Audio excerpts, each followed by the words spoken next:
You'll be doing things you don't like doing in order to go on living, that is, to go on doing things you don't like doing, which is stupid.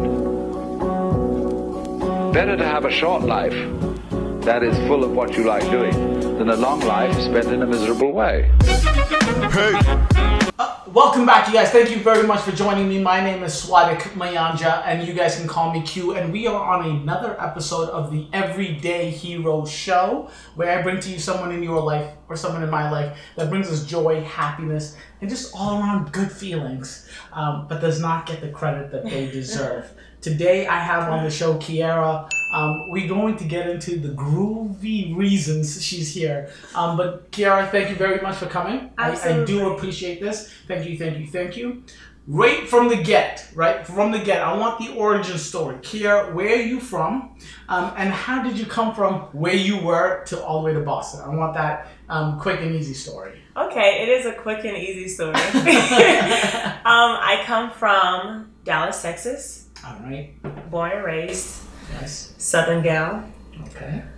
I applied to Boston Conservatory my senior year in high school.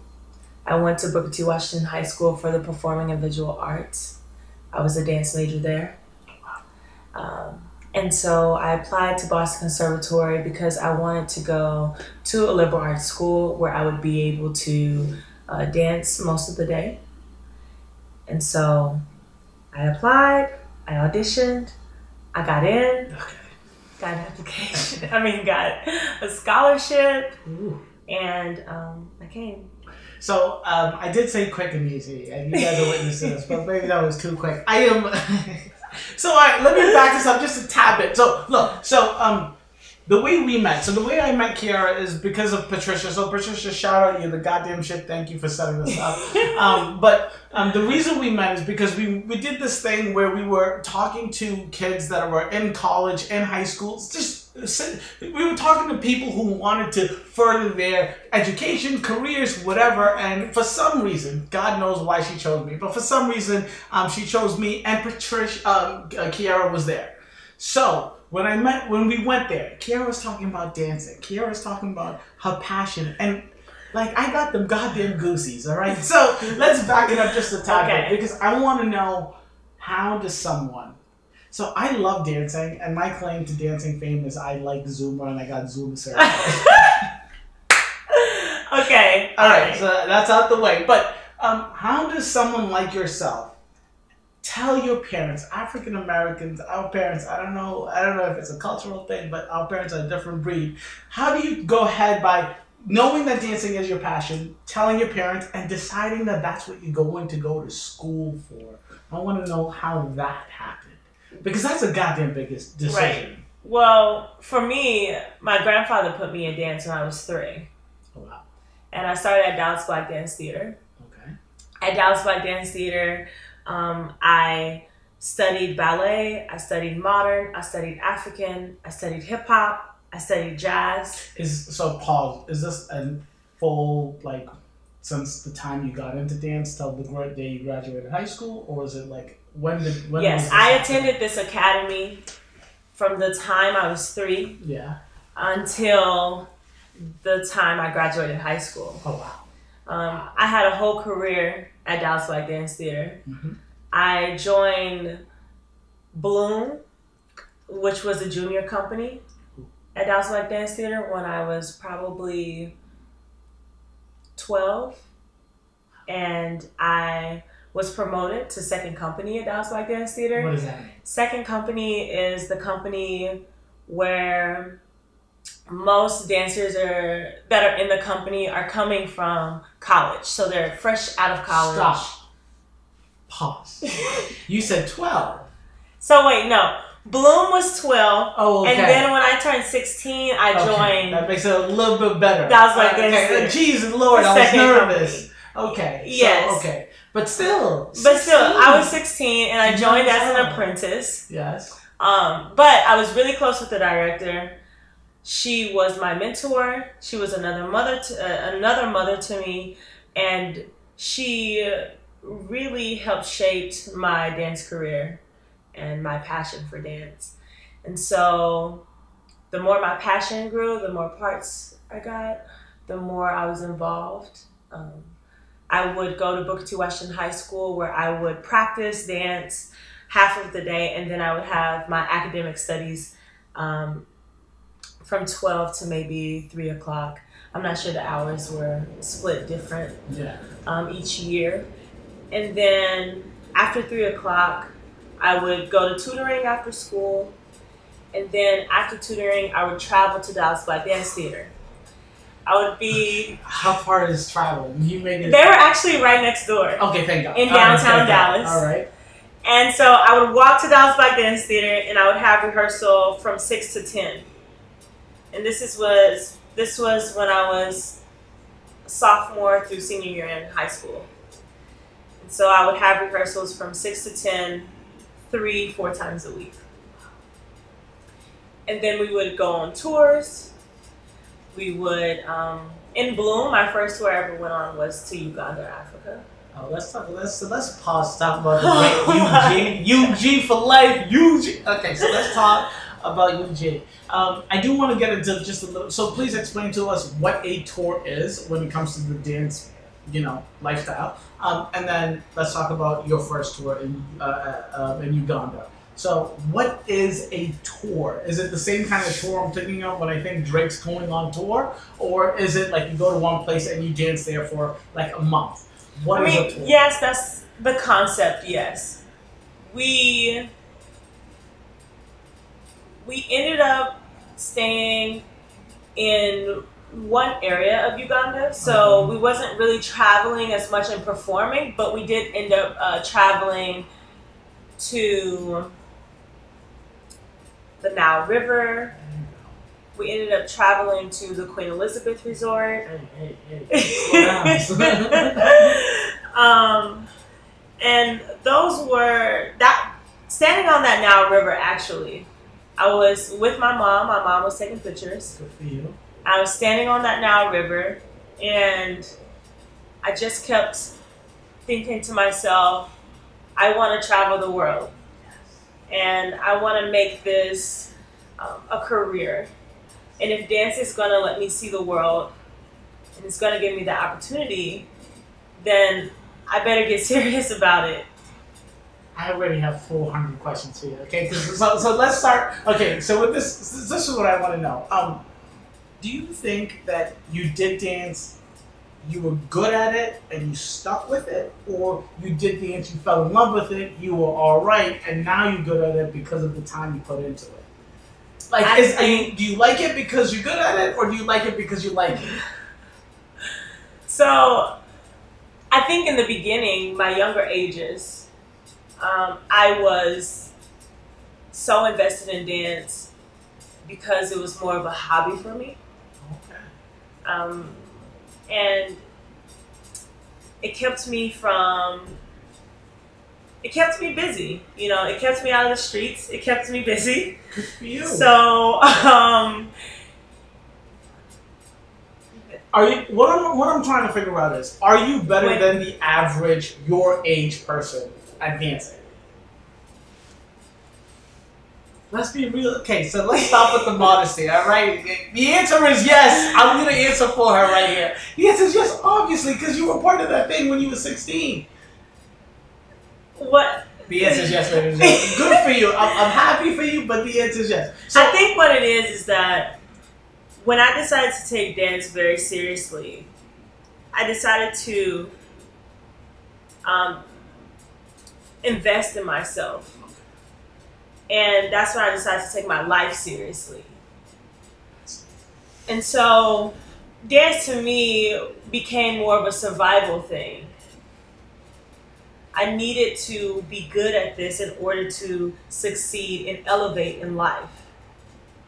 And so when I transitioned from Booker T to Dallas Black to sharpen my skills, that was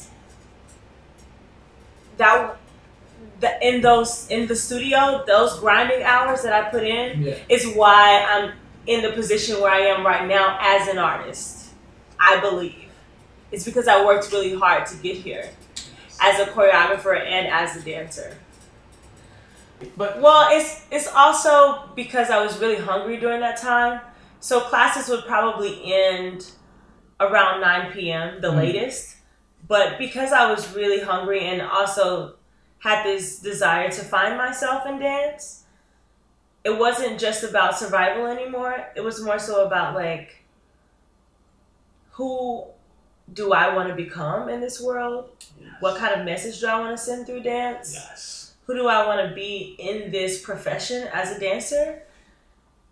And I would look at companies around the world, and I could probably pick out maybe 2 companies I would want to dance in. Okay. Just because of the work and the content. Yes. I really wanted to push up against the boundaries and push up against traditions in the dance field.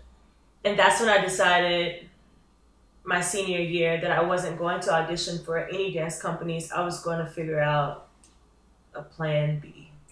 Your own thing. And my own thing. I needed to discover what it is, what my desires in dance needed to be at that time, because I was burnt out. Remember, I was doing it for survival, so that means I was really working my body a lot, and I was really training all day, every day. That's just it's a lot. So that's just a lot. It was a lot for me. It's not a lot for everyone. Of course. There are some dancers who are still, working 9 to 5 and still doing traditional ballets and still dancing in modern dance companies. And that's beautiful. It's just for me, because I had been dancing since I was 3, and because it was a survival thing for me, I was more interested in finding out who I was as a person and who I was as an artist and what it is that I was going to contribute to this world. Okay. So I see these are goosies. Are you feeling what I'm feeling, ladies and gentlemen? So this is what I'm talking about, all right? Again, I have so many things I want to know. But I want to take this back just a tiny bit, right? It sounds from your story, even being so young, being put in by family, your parents allowing you to go to Boston Conservatory for dance, allowing you, knowing that you went to Boston Conservatory for dance. I want to know what your parents' perspective was on you deciding dancing is what's going to be your career in life. Because that for me, telling my parents I want to do anything like that is I wouldn't have the gall of even saying it, right? It's not even something I would ask. So I just want to know what your parents' perspective was on that, on you wanting to do dance. And then I have 1,000,001 questions about dance. My parents were super supportive throughout my life, and throughout my dance career as a young teen and young adult. They showed up at almost every, and particularly my mother, my nene, showed up at almost every dance show that I ever had. Is nene another word for mother? Well, she is like a mother to me, but she's my dad's mother. Oh, she's my father's mother. Oh, okay, so grandma. So grandma. There you go. But I call her Nene because I have a grandma. Okay. So I have to differentiate. Oh, I see. Now it's making sense. Now the lingo. So there's mom, and there's Nene. Yes. There's grandma, there's dad, and I have more parents. I have a stepfather and a stepmom. Amazing. So I was raised by a huge village. Good for you. And they were all very, very supportive. I've always been outspoken. And I think art was just something that my parents knew that I was going to take that path. Yes. So if it wasn't dance, it was going to be probably acting, because they used to always call me dramatic. I'm not going to say nothing, but I agree. It's real. It's there. I feel it. But my mom, I remember at one point crying to my mom And sorry, Mom, I'm gonna say this, but I remember crying to my mom about, or questioning her about the idea of fame.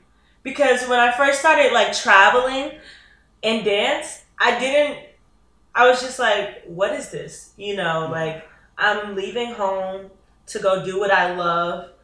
I'm going to get a stipend and I get to come back and I get to leave again at another point in time and go someplace else. I'm not paying for it. It's not coming out of my pocket. Yeah. Just because I love to do this thing and I'm talented at it. I get this opportunity to just tour the world, see the world. And then, okay, what if I decide to go the commercial route and I'm dancing behind Beyonce or I'm dancing, you know, for Justin Timberlake? Then is fame associated with that? Am I doing this for fame? And I was very, very curious about that because no one else, none of my friends were doing what I was doing. Yeah. I had a close knit of dance friends, but my friends from my community back where I lived, none of them were dancing. And I often, you know, got like labeled as like that dancer, you know, in my community. So I was different from, or separated in some ways, or people differentiated me by my career and what I was doing. So that's real and that's super self-aware. Yeah. That's super, super self-aware. And the fact that you knew that at the young age in which you knew that, it blows my mind. I mean, because like that is a question I have recently been asking myself doing all of this stuff, right? Like, why is it that I like having conversations? Like, am I doing this just to become YouTube famous? Am I doing this just so I can not, like, why is it that I want what I want? And the fact that you knew that at the age that you knew that. Well, I mean, I didn't know. And when I asked my mom that question, her response was, it's not about fame, it's about being great. And she was like, I don't care if you become a stripper as long as you're the best stripper out there. And that's the part. Mama, that part. No, but I don't think that she really meant that. I think that the message that she was trying to send is that whatever you do in this lifetime, make sure you're great at it. Yes. And so, and make sure, you know, there's purpose behind it. You're not just doing it for shits and giggles. Yes. You know. You're doing it because this is you. I'm doing it because this is me. This is my purpose. You know, I have a message to deliver. And my mom has always pushed me. And she pushed me and motivated me and inspired me to go to graduate school. So right when I left Boston Conservatory, after my graduation in May, 3 weeks later, I left and moved to Virginia for graduate school. No stop. No stop. No stop. No stop. I was on this quest. Jesus. I was on a quest. That is dedication. Good for you. Good for you. Okay, so I want to now let's get into. So we know the backstory. We know why and how she got to the reason, like got to doing dance. Now let's get into the nitty gritty of dance. And I don't care if these answers come from back when you were 3 or come from yesterday. I want to know when someone is doing dance and like my understanding of dance and my feeling of dance, it's so like it so comes like, because for me, I love dancing, but dancing is something that just comes to me, something I want to just express. Mm-hmm. I don't understand how someone practices dancing. I don't understand how someone learn, like, I feel like you got it or you don't, and if you don't, too bad. If you got it, congratulations. I mean, what is that process? What is Boston Conservatory like dance classes? Are you learning ballet, hip hop? Is everything choreographed? What is the process of learning dancing? So the process of learning dancing. Well, if I start at 3, I don't remember, but I can probably maybe 6 years old. I can go back to 6. Okay. You know, we would wear at Dallas Black Dance Theater. It was a predominantly black school. which there's not many of, predominantly Black academy. Okay. And it was the first Black academy in Dallas, Texas. Good for you. And so we would wear chocolate tights, chocolate dance tights, or flesh tone. I would wear chocolate. If you were a different flesh or a different complexion, you would wear your complexion flesh tone tights. Oh, that's okay. That makes sense. So it was more about like, you know, being in your own skin sort of thing. Because the traditionally, a lot of ballerinas and a lot of institutions require you to wear pink tights. Unless that is a very ballerina thing. Like when I think ballerina, I think pink. Yeah, pink tights. Exactly. And leotard. Yeah. We would learn the basics of ballet, which is like body positions, how to travel across the floor. Once you reach a certain age, then they throw in modern dance, which is another traditional form of dance. And then it's funny that modern dance is a traditional. It's like right. That's something that right. And then they would throw in jazz. So I think the way that dance is set up when it comes to like how to train a dancer, a well-rounded dancer, they put the foundation. They use ballet and modern as basis or as foundations of dance. Yes. You need to sort of learn or grasp this technique in order to be prepared for jazz dance. And so jazz dance comes next. And I had a really incredible jazz teacher, Richard Freeman.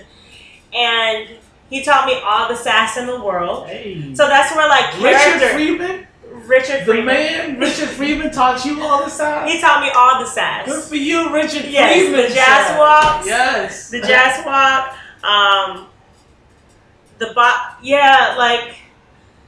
And that's where I really just kind of started to develop a character in dance. Ballet was very much so, you know, and modern was a lot like that for me too. So I wasn't crazy about dance. It was just something, it was a hobby, something that I would do on Saturdays. When I got into jazz, I was interested. There you go. I was like, oh, you want me to bring my sass to the table? Oh, right. Okay, I'm bringing my actress. I'm sorry. Nah, I mean I am, but that's true, I am. And so I brought my sass to the table. Then there was African dance that we would learn. Baba Chuck, Nicole Ray. Like, these are people who really helped shape like me. And for you guys out there, I apologize. This is all my fault. Sorry about the choppiness. But you were just going down the list of things of dance, not classes. Yeah, dance forms is how you would say it. Dance forms that you were learning. And so now we just got to the point where you said that you did your jazz, you love jazz, and then you got to the African dancing. And then you just named a few people. Please tell me those names one more time, just because dance is, I'm super foreign to it outside of... people who have really shaped my artistry would be Nicole Ray, would be Richard Freeman, would be Baba Chuck. Okay. These are people who I spent a lot of my childhood, teenage years, and young professional career with. That's awesome. I mean, I feel like, so it's one thing to know who you look up to, but it's another thing to be around those people. So yes, like, and see, that's deep. Phenomenal artists. Yeah. I mean, that's something else. And I love that, right? So there's steps to it. Do you separate the dancing you do when you're at the house and like you just hear music that just you have to move? Because like for me, when I think of dancing, there's times I listen to music, like it could be the same song 100 times, but there's like 3 times in my lifetime where like I need to move right now, and I just start dancing, and it's like beautiful, right? I feel beautiful. I don't know what it looks like, but I feel good. Do you separate that from the actual dancing you do when it comes to Boston Conservatory, part of the shows that you do, the tours? Right. Do you separate those? I realized I had a relationship with dance that was only connected to the institution. Oh, wow. Wait, really? And I realized that just last year, Yes. like 1 year ago. And it was a tough pill to swallow because yes, I'm dancing a lot in the studio. And yes, when I go out to the clubs, I'm dancing, I'm feeling myself. But I'm not going to the club to dance. Okay. Yes. And sometimes I have a good time dancing at the club or dancing at parties and Yes. events where there's music. But when I play music at home, I'm not dancing. Okay. When I'm listening to music on my phone, I am being theatrical. But I'm not necessarily like dancing, you know? Yes. Not the same, I don't get the same feeling in my personal life outside of the institution. Okay. Outside of me being in the studio that I get at home or out, like when I'm listening to music. Yes. And so that was a really tough pill for me to swallow because I started surrounding myself around artists who are in this community who are dancers. And they didn't go to institutions for training, but they had a raw relationship and connection and passion to dance. To where when we would go out, they would tear up the floor.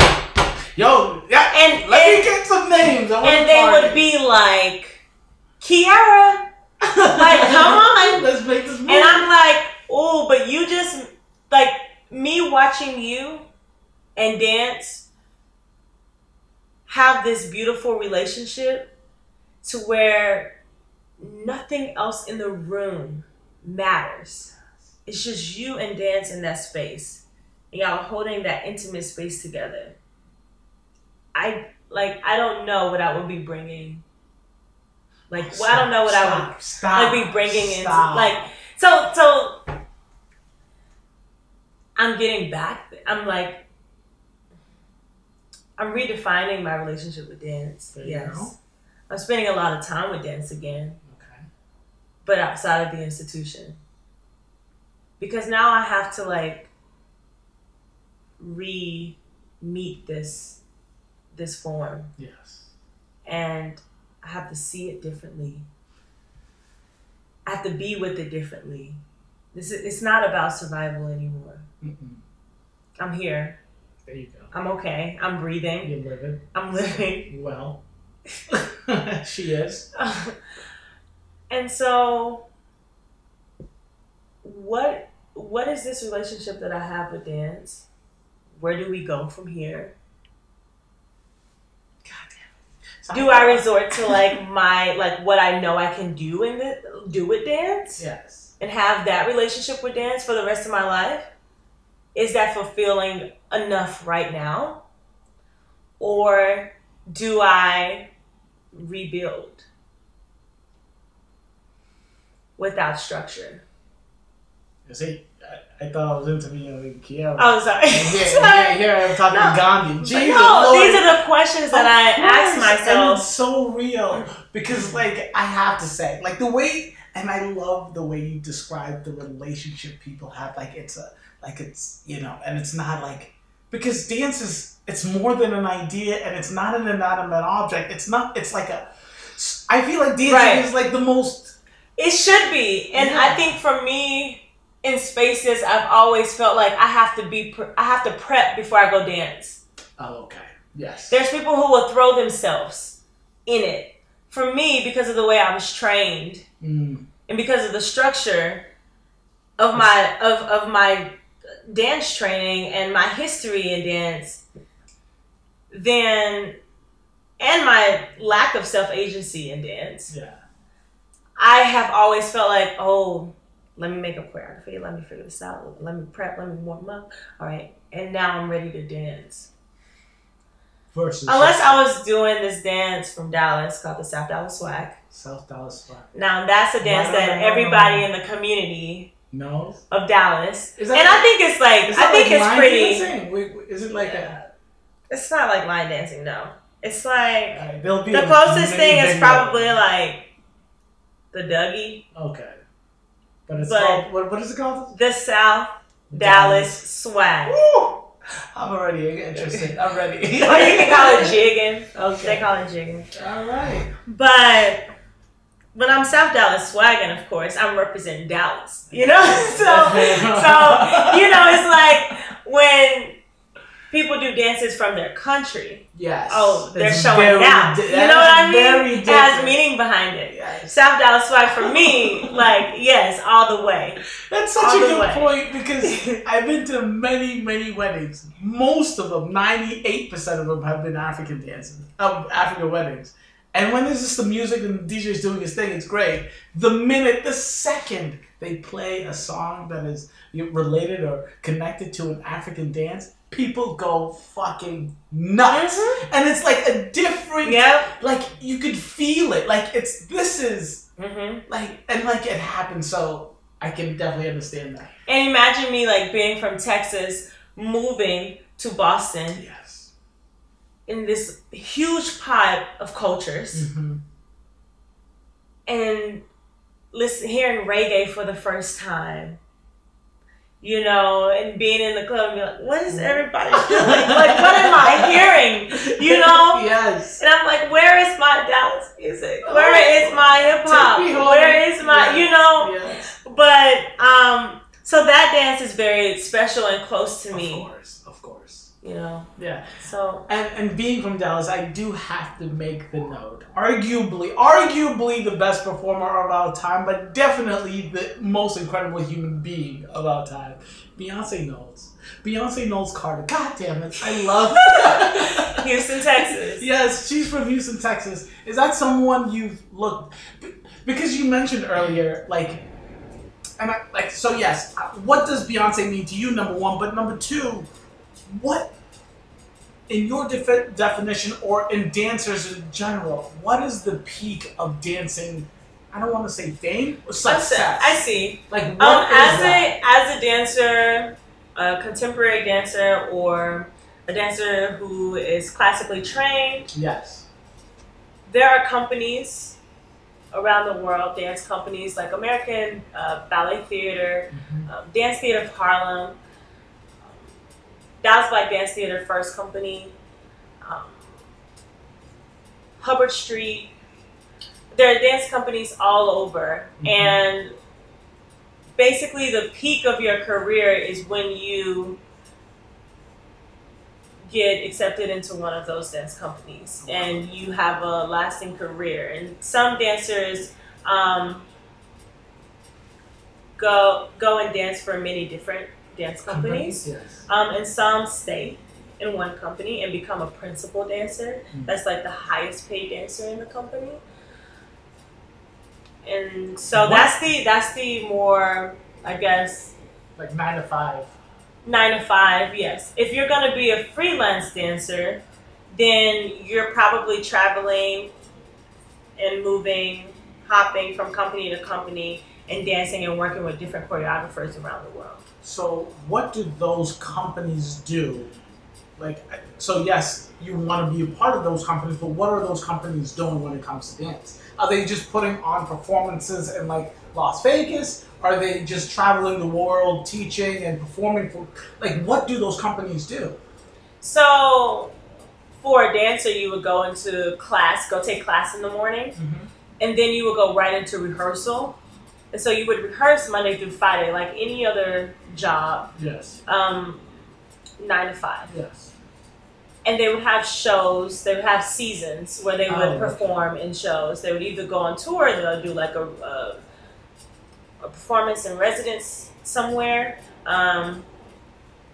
So it's very similar to like acting. Like you exactly. Yeah, so you just like you have an agency and then you just go to wherever the performance or exactly. If you're a freelance dancer, you probably have an agency as well. Yes. And you're going from choreographer to choreographer or company to company and performing, being a guest dancer with different companies. So let me ask you, what is Keyaira's personal goal? Like, do you want to be the choreographer? Do you just want to be a part or do you just enjoy dancing, but the making of the actual dance is not your thing? You want to just be part of the dancing and perform for the people. What do you want? Well, I am a choreographer, and I enjoy choreographing. I enjoy the process. Since graduate school, I've really become fascinated in research before starting any choreographic process. Yeah. So the first thing is, what is it that I want to create work about? Like, what is this? What is the theme of this work? What is the concept of this work? What is that? And then I go do research. Research looks like reading. Research looks like studying dances, studying films, studying work that's come before me. And then the next part is creating scores, maybe improvisational scores for myself as a choreographer. If I want to create with dancers, then those improvisational scores and composition scores would take place during rehearsal with the dancers. So I'm not the only one all the time coming up with choreography. Okay. Sometimes I'm in collaboration with dancers. Yes. We're in this process that I have developed and created. And so once we have come up with choreography, or I've come up with choreography, then we make the piece. Okay. And a lot of times I work with composers, music composers. I work with costume designers. I work with set designers. Sometimes I design a set myself. Sometimes I design the lighting. I do the lighting design myself. Looks like a bunch of sketches. I have like notebooks of sketches. That's awesome. And so that's pretty much my process as a choreographer. As a dancer, yes, it's hard to find self-agency in this field. And I find myself sometimes having to dance for choreographers and doing work that I don't 100% support. Okay. I look at everything through an intersectionality lens. Mm-hmm. And so when I feel like a group of people are being marginalized or oppressed, or voices are being suppressed, then I feel like I don't enjoy doing work. You don't want to be a part of it. I don't want to be a part of it. Respect. You know, and as a dancer, to keep myself active, you know, and build my resume, I have to sometimes do that. Of course. I have started choreographing one-woman shows where it would be solo work choreographed by me. I have performed one-woman shows. Mm-hmm. That's something that I'm more interested in. But the way that the system of dance works is that you have to get your feet indoors. And you can't do that by yourself. That's not something you can do by yourself. You need to connect, you network. Exactly. You need to work I need to people. connect and network. Exactly. So I've been trying to think about, I've been brainstorming, does connect and network mean sacrificing my integrity? That's the question. Or does that mean I have to break down a door, get funding, and put my work on the front, you know, in the front. Exactly. You know? So that's where I am right now in my dance career. It's like I'm applying for grants every other week. I'm choreographing as much as I'm teaching, as much as I'm modeling, as much as I am creating my web series, as much as I'm filming, shooting. I am also applying for grants every other week so that I can create work that speaks to people, work that, you know. Yeah. So that matters to me, you know, work that matters to me. Not saying that the work that's out there doesn't matter, because there's a ton of work that matters. Of course. You know, and so it's just my resistance to be a part of like an institution. Yes. It's my resistance to be a part of a company that I feel like it's not always coming from an intersectional approach. Yes. So, yeah. Good for you. And I think that's super commendable because it's like, I don't want to say it's too easy, but I am going to say it is easier to just follow someone else's lead. Oh, yeah. It's way easier to just say, all right, so that company it has its thing going. I'm just going to follow the lead, and hopefully one day I, find someone that thinks, oh, look at that dancer in the crowd. So that it's definitely easier to do that, and what you're doing is harder. It takes a whole lot of I think more than takes a whole lot of like courage, it takes a whole lot of self-awareness to know that I'm not going to be a part of a company. I'm not going to be a part of a production I don't believe in, and I'm going to do my own thing. So good for you. I have a few more. Go ahead. Yeah. No. I mean, it's hard to stay in a company as well. I know it's easier, yes, to follow. What did my old professor used to say? Follow a rubric or follow a manuscript. It's easier to do that because you know what comes next. Exactly. I don't know what comes next for me, and that's okay. And I've accepted that that's okay. But I guess the hardest part for me is having to in the weeks that I'm not performing, asking myself, when am I going to perform again? When am I going to be on stage again? And so that's hard for me. That's something that I have to worry about. That's something that, I have to deal with. Mm-hmm. That dancers who are in a company don't have to necessarily worry about because they know when they're going to be performing. Exactly. They know that they're working on dances to lead to a show. Yes. And so for me, it's like I have to wait on a grant. I have to wait on an opportunity, or I have to make an opportunity. I have to save, I have to save to put on my own production, the whole process. The whole it's process. Not just the dancing. Just to get my work out there, just to feel my feet on the Marley. Mm. So it's hard both ways. Of course it is. So there's a couple of things, and I promise this will take so much time of yours. But I want to know when you are making a dance, because I know when I'm making my videos, when I have an idea, it's super easy for me to just go to my iPhone, type in my notes, this is this. When you think of a dance move, or you think of something and you're at work or you're in class or whatever, how do you hold that thought, do you have to go in a bathroom and just do the dance? How do you? I think music speaks to me more than moves. Oh. And poetry speaks to me more than movement. Really? And so, and text. And so whenever I read something or I hear something that I know is gonna move me, I turn it on, I play it, or I read it.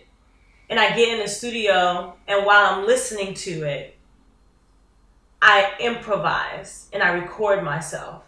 Whatever I do during those improvisations then become choreography because I learned the improvisation. Oh, wow. You get what I'm saying? So by recording yourself, you have it, you can hold on to it, and then look at it and say, I love this, save it for when I need it. Yes. And then go do more research. Exactly. Get more inspiration, get back in the studio, improv, record it. And then when it's time to put things together, I have all those recordings. Yes. And then the improvisation becomes choreography when I learn it. Yes. Oh, God, that's a process. It's a process, yeah. It's a process for me because I've never been like an 8-count choreographer. Mm. I love the 8 counts when I'm a dancer. Please give me the 8 counts. Yes. Give them to me. I love clarity. Yeah. As a choreographer, and I apologize to dancers. Preach what you teach, right? Right. Preach what you teach. I apologize to dancers Because it can be a complicated process at times. Of course. When there's no counts. It is pretty musical, I would say. Yeah, because there's musical cues. Yes, because you have to feel it. Yeah. Right? And you have to see it. And like, all right, it feels good, but does it look good? Right. It looks good, but does it feel right? Right. And so there's all of that. There's all of that. I'll tell you this, for my thesis performance in graduate school, this is probably the most challenging piece I've ever had to create, because my whole grad school career depended on it. Wow. All right. Deep. All right. Serious. And so I'm in the studio all year, coming up with choreography, recording myself, doing the same process I just explained to you. Mm-hmm. The week before I have to perform, I'm not feeling it. I don't want to do it. You mean the entire the entire 12-minute piece that I choreographed? You just were like, I threw it out. Because I was growing. So the person that I was 6 months ago was not who I was that day. And I had to be true to who I was that day in order for this work to actually mean something and come alive on stage. Yes. And so what I did was create 3 sections of the work. And I created the set design. So each stage of the work looked different. I mean, each section of the work looked different and had a different mood. Oh my. I didn't choreograph a thing. Stop! The whole performance was improv. But the lighting was choreographed. The set design was choreographed. It was there. I set up the space for me to feel some type of way when I got in it. So that when I improvised, the space that needed to be filled, only I could do that in that moment. Oh my God. That was terrifying. Of course. That was terrifying, but it was almost like confronting death. You're either going to... I had to accept it in order to be there, to connect with the audience. I had to accept the idea of death. I had to accept the idea of losing out on graduating from grad school, something that I had paid lots of money for, something that I had invested so much of my time in. This moment was the deciding factor of whether or not I was going to move forward. And I decided to improv. But that was also me, and also I think it was a little ego as well. Me needing to like prove to myself that who I am in any moment is enough.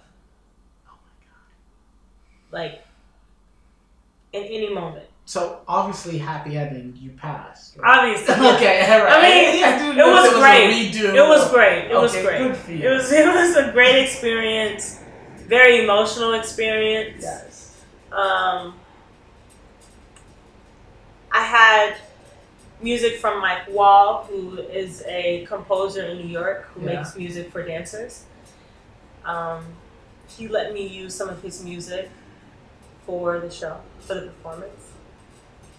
And I had Nina Simone talking about some of her words also as the soundtrack to the performance. Okay, yes. Not her singing, but her talking about what freedom meant to her. And so there's all these opportunities to explore on stage, and I just had to fill the space with me. So that entire experience just reminded me that when I think of like amazing dancers or like things that I've seen, it's just like people that like really, I'm blown away by. You're right. Like, yes, the dancing itself is amazing, obviously, because that's what I'm focusing on. But dancing is so much more than just dancing. It is the set. It is the costume. It is the lighting. It is the situation. It's the crowd. It's where you are. It's how it's being done. Like, all of that stuff is part of the dancing, but like you don't think about it because... Well, I feel like we don't think about how we're performing every day, how you're performing every day, like the costume that you put on for work, the people that are watching you, surveilling you, the doors that you walk into. You know, we're performing every day of our lives. And so we think that dance, yes, comes with theatrics, but when I think about it, it's like this is the time where I get to choose the space that I'm in. I get to create the space that I'm in. You know, from scratch. That's amazing. I get to create this space. And I get to choose what it looks like. You know. And if that room is a stage, I chose that stage. If that room that I'm working in is outside, outdoors, in a field where I'm improvising, then I chose that space. You made that decision. I made that decision. And so I think it's important, yes, we think about arts and we think about set design, we think about costume, we think about lighting, but in everyone's everyday life, we're performing. That's so true. Oh God, like the goosies. The goosies. That's so real. The hospital. So real. The hospital is the theater for you. Oh, You know? Yeah, I'm a nurse. Sorry, I didn't mean to put your business out there. No. They know. You know. Oh my, that is so real. You know? That is so real. So, dance is very real to me. And so... Wow. All right. So last transition before we end this, and Keyaira, thank you so much. But I want to just talk about because I always have this issue with art, right? Mm-hmm. I like a certain type of music. I don't like a certain type of paintings. Art is super, super subjective. This is how I want to transition into your teaching. How do you talk to those that are judging you and tell them, this is me, this is what I have produced, I love what I have produced, and if someone else tells you, it's not that good, or, oh my God, it's literally the greatest thing ever, when you didn't feel it. Because art is so subjective, and I feel like dance is art, right? How do you get through that and then transition into when you are getting judged versus when you are judging those people that you're teaching? Right. So, I think that one of the biggest conflicts, it was the judgment that came with dance. Yes. The way that I judged myself, the way that I saw myself in the mirror, and the way that I surveyed myself on a daily basis. This is mainly from your own judgment. My own judgment, but it is a reflection of, of course, the environment that I was in. You know, I am a mirror of that environment. And so if I'm standing in front of a teacher all day with my tights on and my leotard, and I'm trying to perfect my craft to like look a certain way and be a certain way and to, you know, meet certain standards, yes, then I go home and I'm doing it to myself. I'm the teacher now. Yeah, like the standards are in your head. The standards are in my head. It's like I can almost predict what my teacher is going to say, what my teacher is going to think tomorrow. So let me just go ahead and work on this turnout. Let me just go ahead and work on this. You know what I mean? But the real answer to that question is, I think, self-love.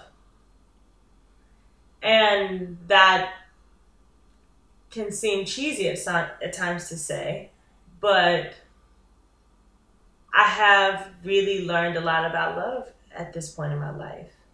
And I had to fall in love with myself first.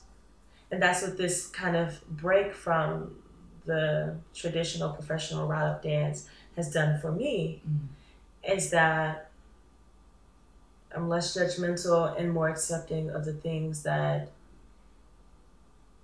who I am naturally. You know, instead of trying to like put on a costume, you know, paint my face every day,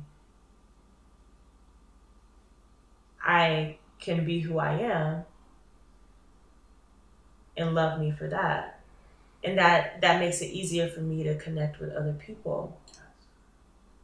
That makes it easier for people to be themselves around me. Because I'm not imposing my insecurities on them. I think that's also sometimes what happens with teachers. Oh, yeah. Parents, because of experiences. We get in the habit of imposing because we don't want someone else to miss out on an opportunity. We don't want someone else to, become something that we fear, But if it is in their, if it's in their journey for them to experience those things, and if this is who they are and they're telling you, this is who I am, and you are saying, I love you, then you have to let it be. You have to let it be. But how do you let people be? You have to let yourself be. There's moments where I'm like, dang, I look crazy today. And I know everybody around me think I look crazy. But this is how I chose to come into the supermarket. Yes. And I have to accept that, I chose to come into the supermarket with my PJs on. Exactly. Now, if someone take a picture of me and put it on Instagram or Facebook, I got my PJs on, and I wasn't raised to go to no grocery store in my PJs, then I have to be ready to accept the fact that I made that decision and not judge myself for that. You know what I mean? Of course. It's not about becoming... We're always like, you want to better yourself. You need to better yourself. Well, first, accept who you are. Accept yourself. See yourself. Be with yourself. Yes. Spend time with yourself. Get to know you. And then you can love others. And I feel like that has been the best or the most... I don't even know the word. It's like... I'm a great teacher because of the way that I love my students. And it's not a love like, I need you to be this person when you come to my class because I feel more secure when you're this person. So I want you to show up as a whole person, as who you are, so that I can also learn something about myself. And so it's a genuine exchange that's happening amongst me and my 5-year-olds that I teach, and amongst me and my 19-year-olds at Berkeley that I teach. Wow. A genuine exchange. I learn something from my 5-year-olds every day. I learn something from my 19-year-olds every day.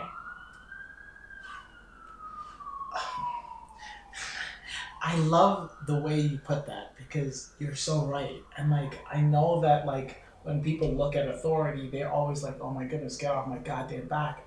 Just let me be. But at the same time, when you are the person in authority, you are doing it with all good intentions. You're saying, I want you to be the best that you are. And I messed up in this way, so I don't want you to do it. And I'm going to, narrow your path so you get to yours. The thing is what is messed up?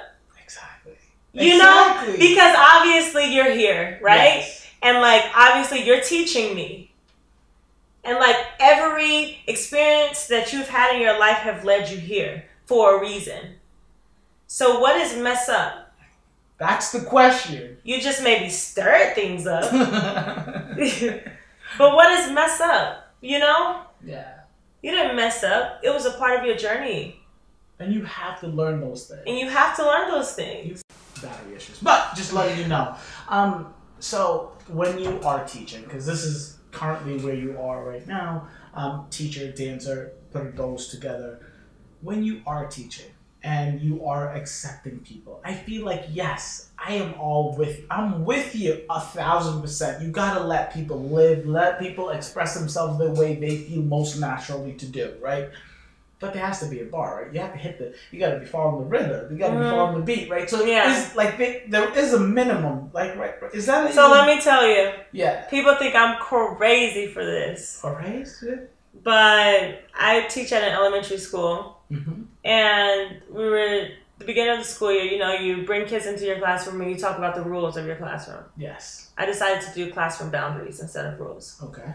which makes it more like vague, I guess. Yes. So it's like we're not gonna hit each other. I'm not gonna say the rule is don't hit someone. The boundary is contain a safe body. Oh, wow. Okay.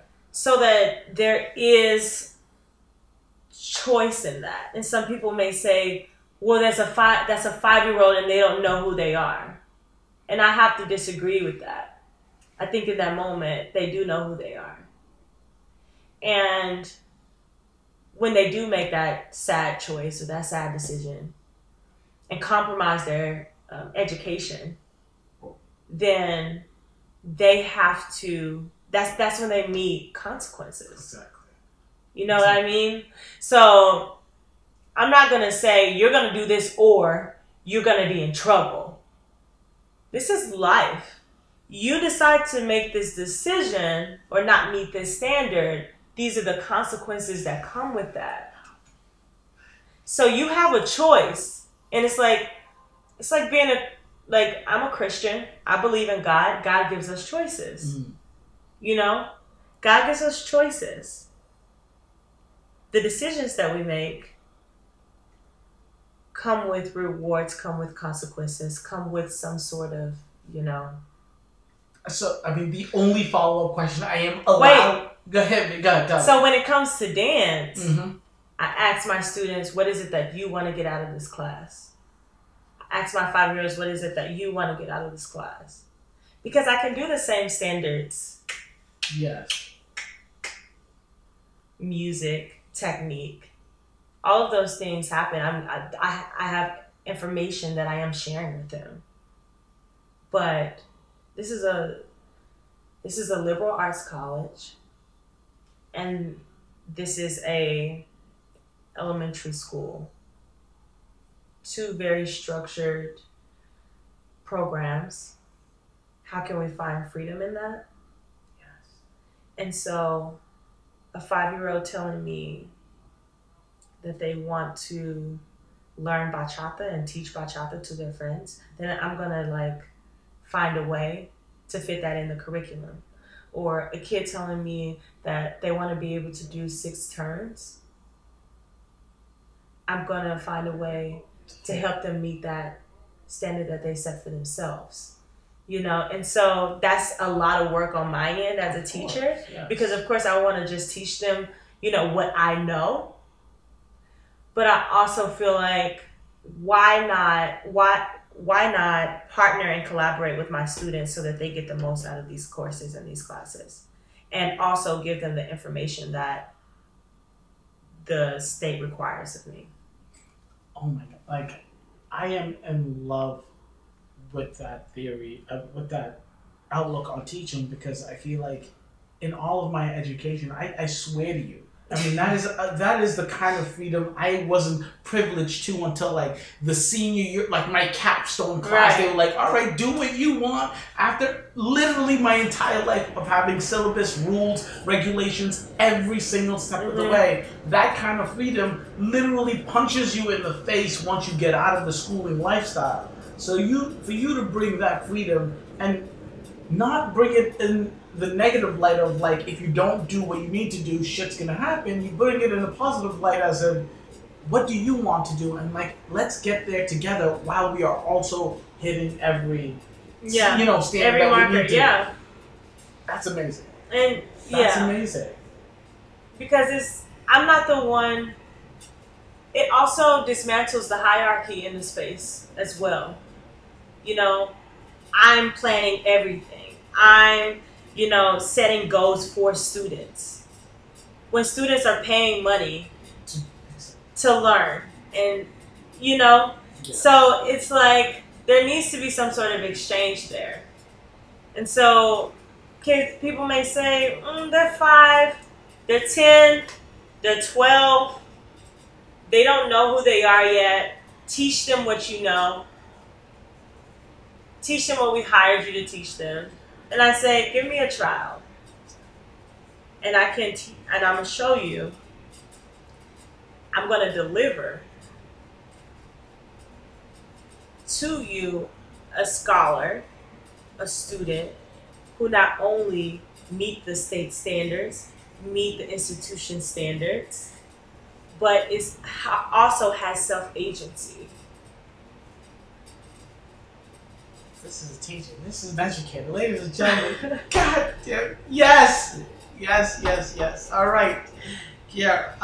Thank you so very, very, very much for putting up the craziness of my camera, for joining me on this late Wednesday night. I really do appreciate this. Thank you. Absolutely. Thank you. I think that was, I was thinking about life, talking about dance. I mean, that was legit. That was legit. So before we end, please tell the people out there, where can they find you, where can they connect, can they communicate with you prior to us ending this. You can find me on Facebook. My name is Keyaira Lockett. You can follow me on Instagram at Keyaira Lockett. Easy. You can find me on YouTube, Dinner with Key web series. And that's pretty much all of my platforms. So her Instagram is going to be on the screen the entire time. All of the links, including the Instagram, is going to be down in the description box below. Please click, follow. And yeah, just talk to her, speak to her, tell her, show her your dance moves. Absolutely. All of that good stuff.